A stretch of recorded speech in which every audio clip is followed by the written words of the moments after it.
Josh, did you hear? They're putting the Libertarian back on the podcast. No. Oh? You didn't see the calendar? No. You should talk to Kayla about that. Yeah. Yeah. Okay.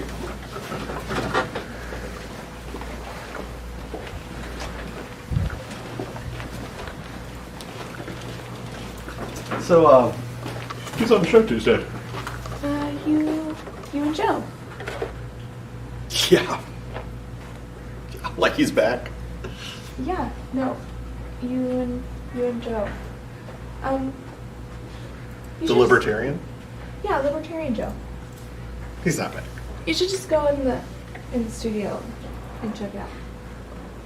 You're messing with me. Okay.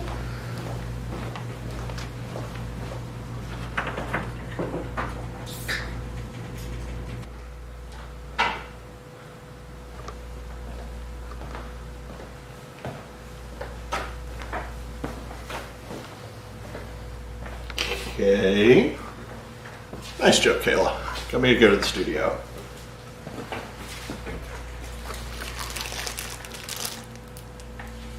No! No! Oh my gosh! No! No!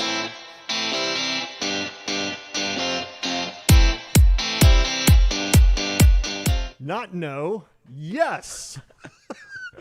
We are back. Welcome to WJ Live. My name is Josh Manning. I am Deputy Managing Editor for Assignment at the Western Journal. Joining me on my left is Brian Chai, Deputy Managing Editor in charge of Features. Yep. And on my right, Joe Setyen, our resident Libertarian. And Deputy Managing Editor in charge of Story. So we are pleased to be with you today. Welcome back. We're glad you're joining us.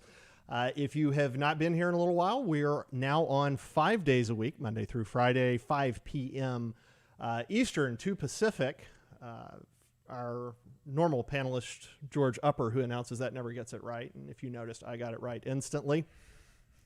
Highly trained, as Rush would say, highly trained broadcast specialist. All right, so let's get rolling this afternoon. Lots going on in the news, lots to discuss. Brian, let's just toss it straight to you. What do you have? Sounds good. So what I want to talk about today is the ongoing splintering of the Democratic Party, because it seems like, it looks like Biden will win, or it will be the next president of the United States. More likely than not. More likely than not, exactly. And it looks like, they finally got... I'm not positive I completely agree with that, by the way, but go ahead. Well, 51%. Not saying you're wrong. Not saying you're wrong. I'm just 95, but okay. So it looks like the Democrats finally got their big win, but at the same time, their party seems to be fracturing at the seams because they can't decide whether they want to be more moderate, center-left, versus way far left, which is where... you'll find friendly faces such as Bernie Sanders and Alexandria Ocasio-Cortez. Yeah. Faces that would sour fresh milk.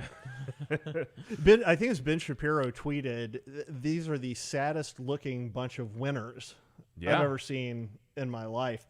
I'm not positive they're winners yet, but anyway. They certainly think of themselves as winners. And it's funny, today, or it's dated yesterday, several very left-leaning groups, New Deal Strategies, Justice Democrats, Sunrise Movement, and Data for Progress, put out a memo basically telling the Democratic Party, hey, we need to go even further left.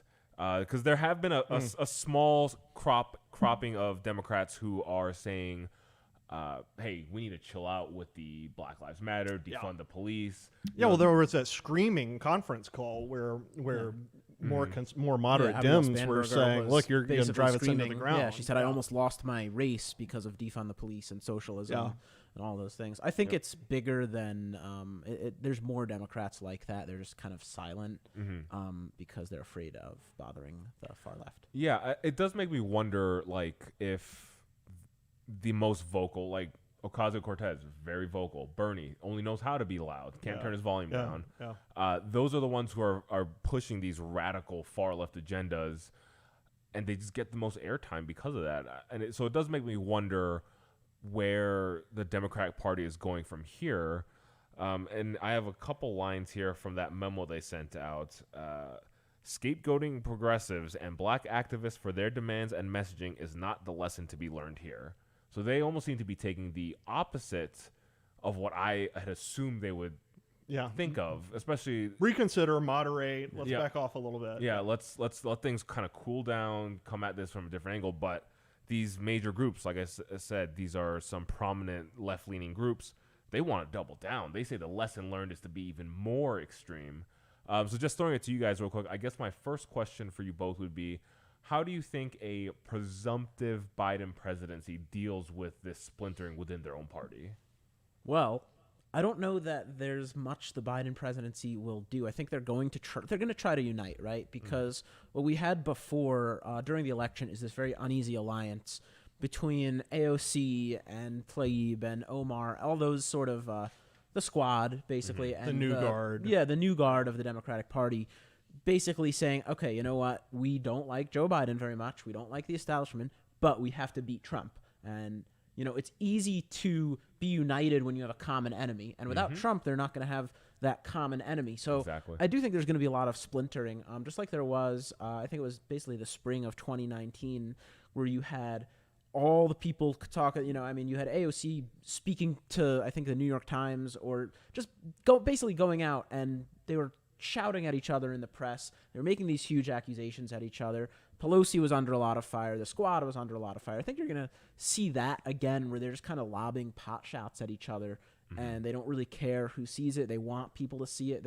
They're welcoming a civil war, or at least I think one side is welcoming a civil war. Yeah, I agree with that. I think they are welcoming a civil war. You know, the left is fundamentally revolutionary at its core, and it doesn't really matter what it's revolting against, right? It'll revolt against whatever the standard is. So if the standard right now on the left is, or in the Democrat Party, is moderation, they're going to revolt against that. I love this idea that because of our performance, I can see you like it too from your yawn on camera. I'll just talk to you the rest of the time, Brian. No, I love this idea that, things worked out so well on November 3rd that we need to double down on it. Things didn't work out so well. I mean, they got absolutely destroyed down ballot. The Republicans were supposed to lose how many House seats? I can't remember. They were supposed to lose some form of House seats, and they flipped. We have cleaned up. Yeah, we've cleaned up. We flipped them. There was all of this talk about taking the Senate, and I guess depending on what happens in Georgia, we still have some danger there. They will need to win 2 Georgia runoff races, which is, I think, highly unlikely. It could happen because Democrats, you have to realize, Democrats are going to be very highly motivated, because they are going to say, look, we probably won the presidency. Now if we win these 2 Senate seats, we'll have the control of the Senate. So they are going to be motivated, but I still don't think they can pull it off. Yeah, and I don't think there's no orange man bad to run against as far as the Senate goes. That's not nearly as interesting a thing to get out and vote for. No, it's just like off your elections are harder, running against Kelly Loeffler and David Perdue, who are not, they're... Yeah. No one knows. Let's see here. No one outside of the Beltway knows a whole lot about what those people stand for anyway. Figures. They're not. Yeah. They're not. What was the biggest thing Loeffler did? Was Loeffler had the BLM some alleged corruption. There was that, and then there was the BLM trades, stuff where she didn't want BLM on the WNBA courts. But they're not Trump. But I love this. I think AOC's right. I love it. Absolutely. Double down on the leftism. It worked out great for you guys. Let's do it again. And there's a long-standing sort of argument that we have in the newsroom sometimes about is it better for people like AOC to be out there in front articulating these really radical leftist ideas? Is that getting the country used to those things? Or is it better to have these radicals kind of in the background and not able to articulate their ideas as much? I like having the radicals right up out in front. I think that makes it a lot harder for the frog on the hot plate thing to happen. I think it's shocking to the American people when they found out that cow flatulence was going to be part of the Green New Deal. I think that was shocking to people. The first part getting rid of air travel and those things. I think those things are good. So yes, double down, please. I want the left exposed for what the left is. Yeah, and speaking of the left being exposed, this memo actually has a pretty telling quote in it that was written they're quoting another kind of. They're quoting professors who are very obviously leftist, but the point being here. So professors. So, Professor, Yeah. yes, redundant, Brian. Apologies. So, according to the research done by professors, quote, a majority across the groups we surveyed did not repudiate Trump-style rhetoric as obviously racist and divisive, but instead agreed with it. That's what they think. Then they continued, there's a winning message Mr. Biden and his party can deliver that resonates with most Hispanics, no matter how they conceptualize the group's racial identity. The key is to link racism and class conflict. Oh. So that seems to be their game plan. So intersectionality. Exactly. Yeah. Marxism 102 maybe. Yeah, intersectionality. So they've clearly laid out, like, this is what they think will win them. Assuming they stick to this plan, what do you think this spells out for Democrats down the road, 2024, or actually even 2020 with, Senate elections? Mm-hmm. So 2020, 2024, how do you think, 2022, excuse me, how do you think this plays with, what do Republicans do with this when they clearly lay out intersectionality, Marxism as a core conceit of what they want to do? Well, I think what Republicans do is they articulate a worldview of rationality, civic responsibility, engagement, basically run on Americana and run on freedom. I think ultimately all of this is self-defeating. America is still fundamentally a conservative nation. We've got a problem in that a lot of people have been very badly educated, But on the whole, the country itself, I think, is still pretty conservative. And when they see, when they see these things for what they are, they sort of recoil a little bit. So I'm not even sure. I'm not even sure how much you attack them on these things. You just put the story out there, just like like basically what we did with the Green New Deal is like, here, this is what they're saying. You guys make up your minds on it, And then if we articulate basically traditional American values, Douglas Murray, I've been watching a lot of him lately, and he likes to talk about this idea that all of a sudden you can't say things that you knew were true yesterday. That flew way over my head. Well, you can't say that men are men and women are women. Okay. You can't say that rationality is not racist. You can't say those sorts of things. And I think if Republicans will just appeal to common sense, say, wait a minute, no, it turns out we're the least racist society in human history. We're the least rapey society in human history. What's being said about America is not true. I think that'll resonate with Americans. Yeah, I would like to think that, but it's also at the same time, again, I know you don't think it's a done deal, but it does appear Joseph Biden will be the next president, which could change a lot of things in America. I do also think it's worth noting, I think conservatives and libertarians, freedom-loving people have to get better on their messaging, right? So the socialists, they're crazy. They're nuts. But they are messaging it in such a way as this isn't socialism. This is just a way to help people out of poverty. This is just free healthcare. So it is about the narrative. We do have to, say, look, they're saying this is about free healthcare, jobs, money, taking people out of poverty, but here's what it actually means. I think we have to do a much better job of that. I agree. I agree. And showing that we care, showing that it's not just that we are saying no, we're saying no because we actually care.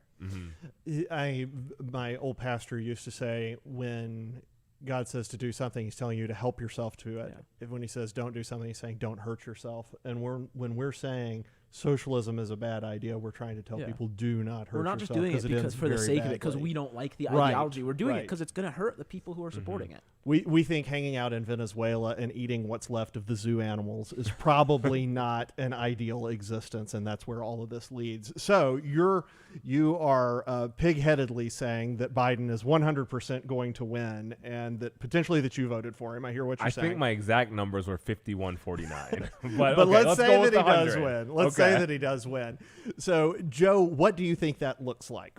Well, it depends. As I've said before, it depends on the Senate makeup, right? If Republicans have a majority in the Senate, then they'll be able to bat down a lot of the things that Biden proposes. But a lot of his presidency is going to come down to who's in his cabinet.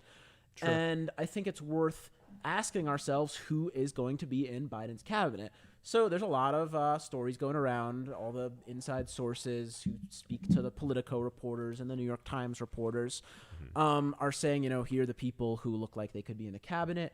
Along the lines of what Brian said, the Justice Democrats, who are the group that actually backed AOC originally in 2018, and the Sunrise Movement, another very lefty group, have released a list of people that they want in Biden's cabinet. And I'm going to read off a few of those names. Some of them are not particularly surprising. One of them actually is a bit to me. For Treasury Secretary, they want Elizabeth Warren, the senator from Massachusetts. For Labor Secretary, they want Bernie Sanders, the senator from Vermont. Yikes. For Labor Secretary. For Labor Secretary. Yikes. For Attorney General, they want Keith Ellison. What does his girlfriend have to say about that? Is the one who he allegedly abused. Oh, okay. Yeah. Not familiar with that story too much. And then for Housing and Urban Development Secretary, this is the one that I actually think is quite funny. They want Rashida Tlaib because she knows a lot about housing and urban development. Yes, there any? Yeah, what's the thinking on that? I don't that she know. would be a loyal. Yeah, I do wonder why they say like Tlaib instead of Omar, or why that specific position for her. You know what's funny? He's sitting there, and I want to get back to what you were wanting to ask about this, but he's sitting there talking about unifying the country, and he has picked some of the most divisive people possible. Well, these are not. He hasn't picked. Yeah, pardon me. He hasn't picked these. These people probably won't get picked, right? These are kind of the pipe dream for the left. Ah, okay. Yeah, these gotcha. are the left's like pipe dream candidates. Gotcha. Like gotcha. Barbara gotcha. Lee for Secretary of State. So there would be, would be no unity in No, that. I mean, there's maybe- no moderate. Right, there. maybe one or two. This is like if Republicans won and we were like, we want Ted Cruz for Attorney General, something like that. A I'm wish good list. with that. Yeah. good with that. Yeah. But my question for you guys is, do you expect to see these people? Do you think Tlaib, Bernie Sanders, Liz Warren are going to end up in in Biden's cabinet on the what I think is, I would say maybe the 90-some-odd% chance that he becomes president? Though that's just me. I'm trying to trigger Josh. I would say no, because I believe it was Mitch McConnell who already said he's going to fight a lot of these nominees, especially some of the kookier ones. And when I think of kooky, it's hard not to think of Bernie Sanders or Elizabeth Warren. So I'm going to say no. I think the wish list stays just that, a wish list, and I don't think it ever... Do you think they give them one of them? No. Maybe Ellison, maybe Warren, but yeah, I struggle. Bernie to me is just so divisive. I can't see that happening. And like you said with Tlaib, what are her qualifications for running HUD? Well, she's been a congresswoman for 2 years. Yeah. Okay, so she's inept. So we have that. We've established that. What do you think, Josh? Do you think there's any shot that any of those folks will end up in the cabinet? I don't know. I think it probably depends on how feckless the Senate Republicans are. I think it probably depends on how determined Senate Democrats are. Some of it's going to depend on whether or not Biden really tries to play up the moderate or to play the moderate Pretend role. to be the Republican, like, oh, look, I'm willing to meet Yeah, Republicans and in the middle. I'm not positive that Biden is being disingenuous when he says he wants to unify people. I think he's surrounded by people who are not interested in unifying and would put at least the people on this podcast in re-education camps if they could. So I'm not positive. It's probably going to depend on how much Biden himself is pulling the strings and how much his handlers and those who sort of got him elected are pulling the strings. It's if you were to talk about President Harris, then I would think, yeah, man, she's going to do everything she can to steamroll those. I don't know. I don't know about Biden. The entire thing with him is he's been an empty vessel, and I think that is pretty true. I think he's pretty much an empty vessel, and so I'm not sure. I don't want to commit. So let me ask you both a little bit more of a specific question, right? Let's say you had to predict 3 people who will be in Biden's cabinet. Can you predict those 3 and what positions they'll be in? I think. And why? And why? Okay. That's the hard one. Yeah.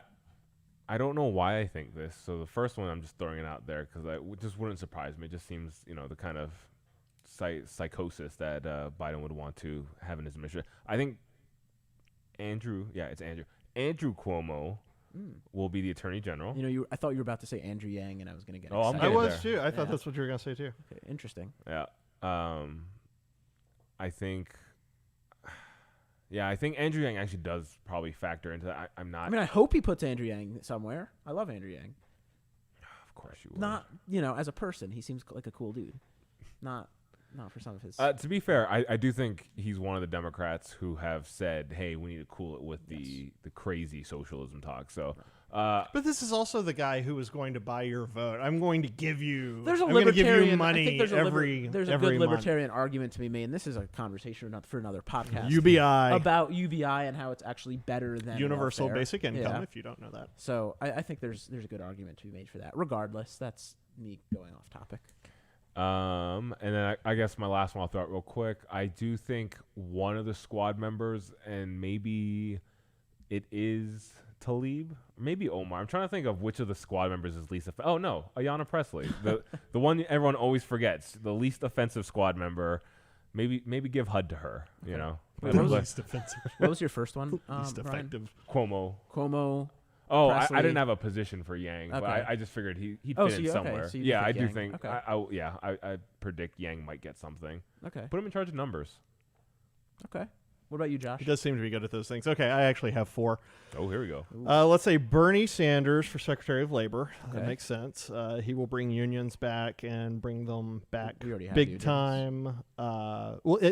Bring them really back into We the have main, to organize. which will be fantastic when Joe Biden's cabinet strikes. That will be amazing when he and it'll be organizes great a strike. because less government. Gridlock, nothing will get done. Hooray. Exactly. I think Adam Schiff as this isn't a cabinet position, but I put Adam Schiff over Intel since he knows everything that has happened in the country, and he also has access to the super secret conference room in the basement of You the don't house. think he has any interest in the Harris's Senate seat that'll be vacant?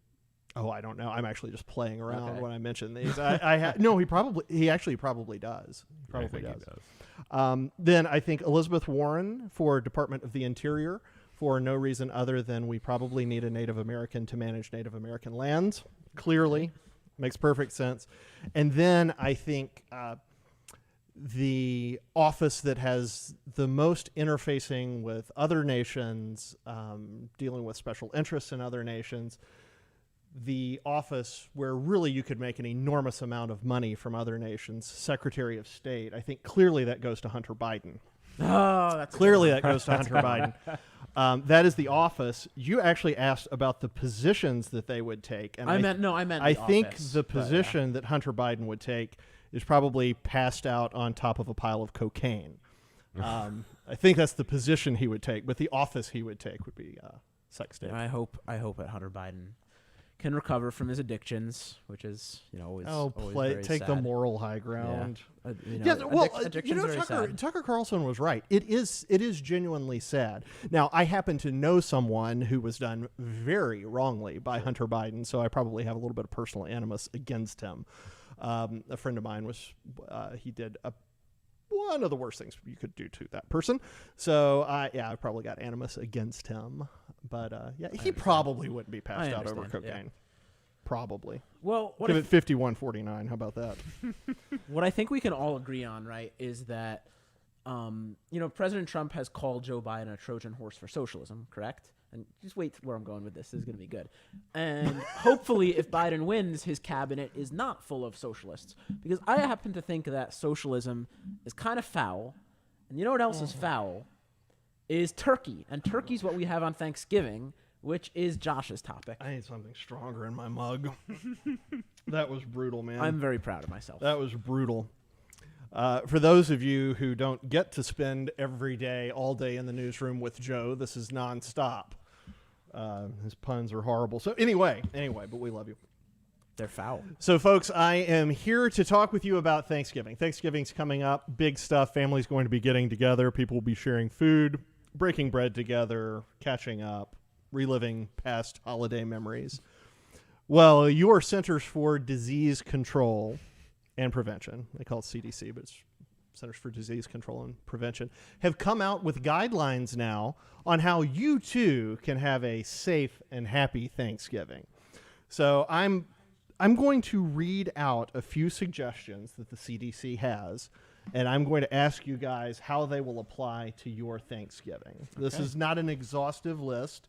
If you, too, want to see this list, you can go to the CDC's website. Let's see here. So first off, well, just one observation. They suggest that you use hand sanitizer frequently with at least 60% alcohol. I think we all know that hand sanitizer being used in the kitchen near open flames and heat sources is a great idea. I don't know how many people have been maimed. People have set themselves on fire with hand sanitizer. So there's no warning about that. Yeah. So additional steps you can take while attending a Thanksgiving gathering that will help reduce the chances of COVID.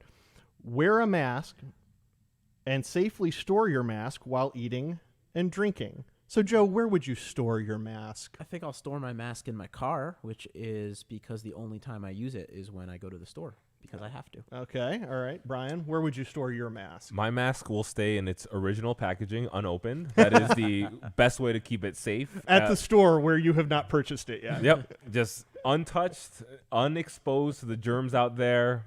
Perfect. It's sanitized, ready for use. Exactly.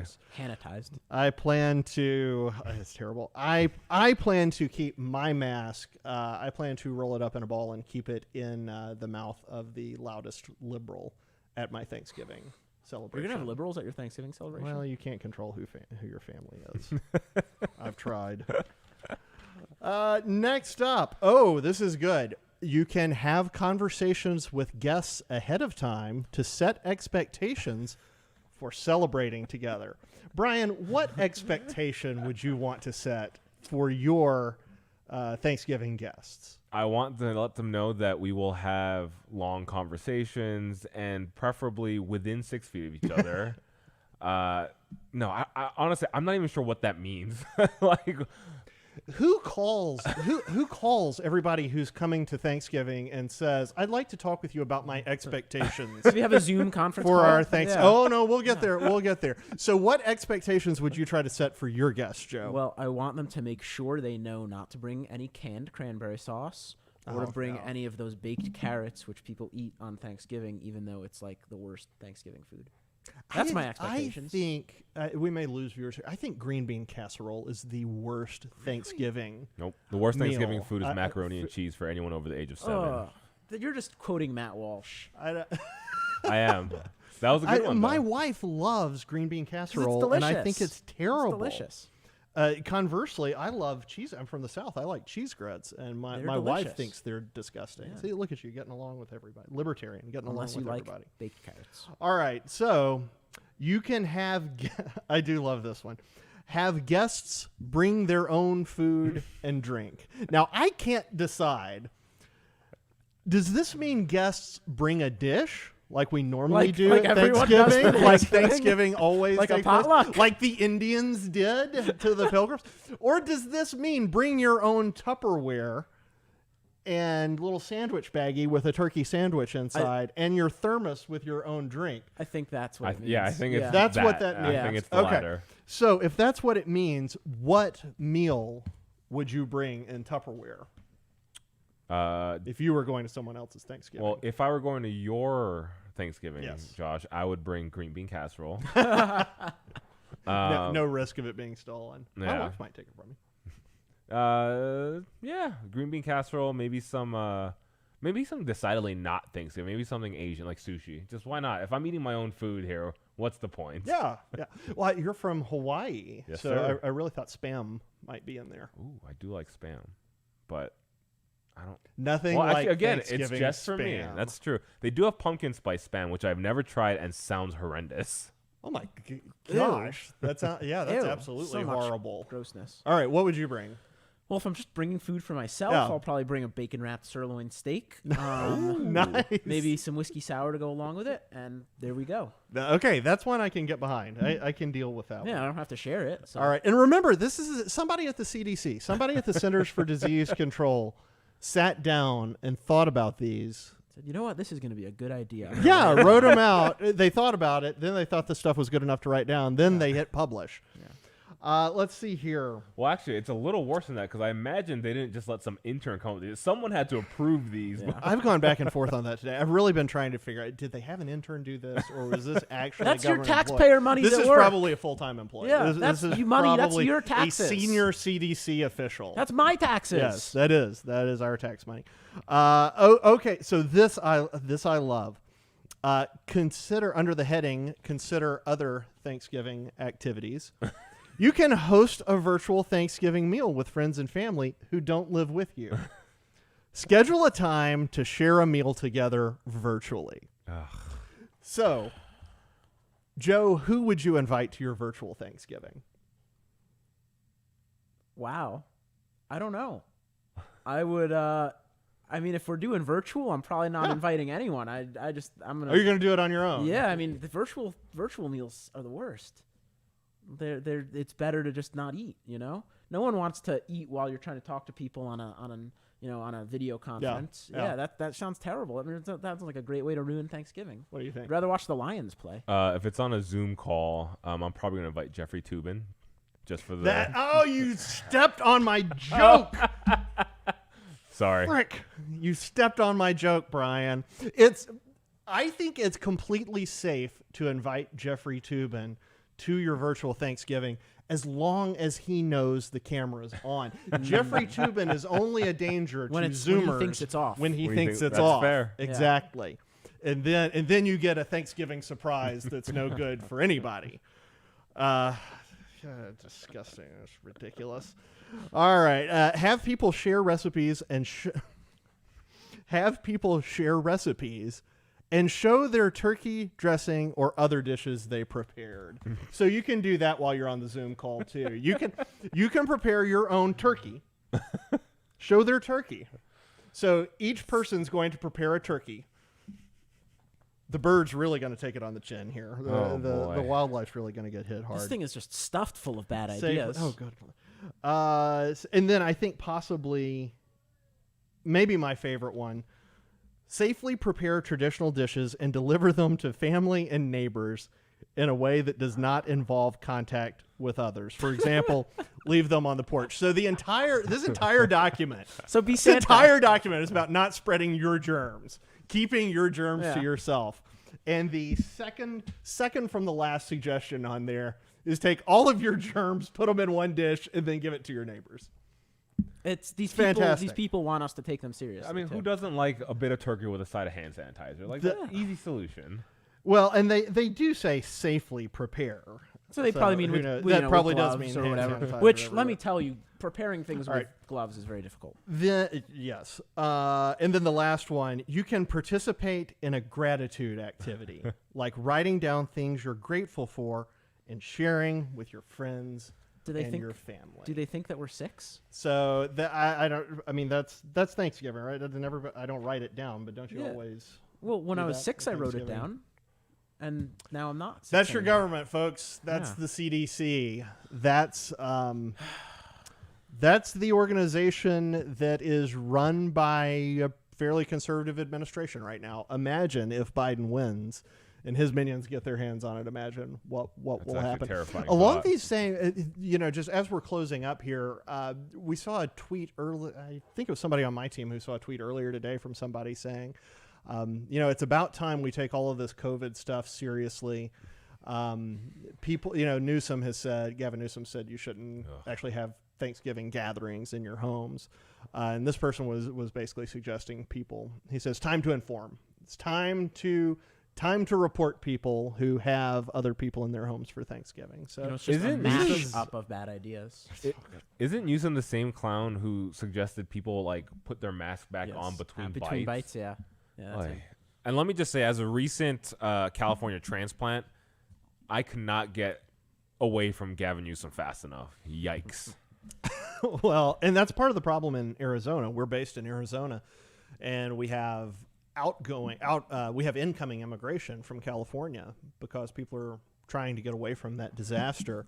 But unfortunately, they're bringing their politics with them, as evinced by the close vote this time around. Okay, fellas, that's all the time we've got. We are out of time. Thank you so much for joining us.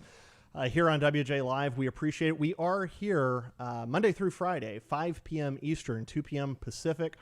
WJ Live is powered by the Western Journal. A couple of housekeeping things.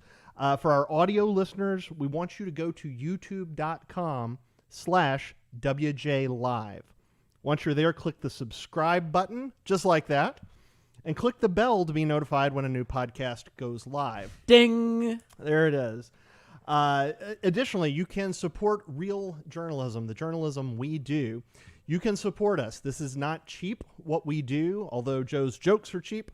The rest of the product from the Western Journal is not cheap. It costs a lot of money to produce this. We would love your support.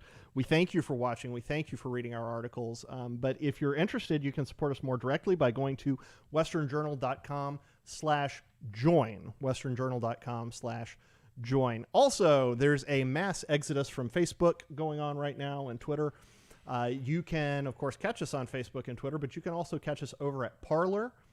At Parler, you can find us as at the Western Journal, at the Western Journal on Parler. So please follow us there. You're guaranteed there. You're not going to be censored. That's the whole purpose behind Parler. We're excited about what's happening there. And I believe that's it for us for today. Thank you so much for watching WJ Live. We'll see you again tomorrow, 5 p.m. Eastern, 2 p.m. Pacific. We'll see you then. Thanks. Bye. Hi, my name is Logan Harris, and I am co-director of WJ Live, powered by the Western Journal. We have enjoyed recording WJ Live these past few weeks, and we have some exciting news. We are now on Apple Podcasts, but we need to ask you a favor. In order to equip even more readers with the truth and continue our fight against big tech, we're going to need more subscribers and reviews. Go find WJ Live on Apple Podcasts, hit the subscribe button, and leave us a 5-star review. Thank you for helping us out, and don't forget you can catch a new episode of WJ Live every Tuesday and Thursday at 5 p.m. Eastern and 2 p.m. Pacific on YouTube and now Apple Podcasts.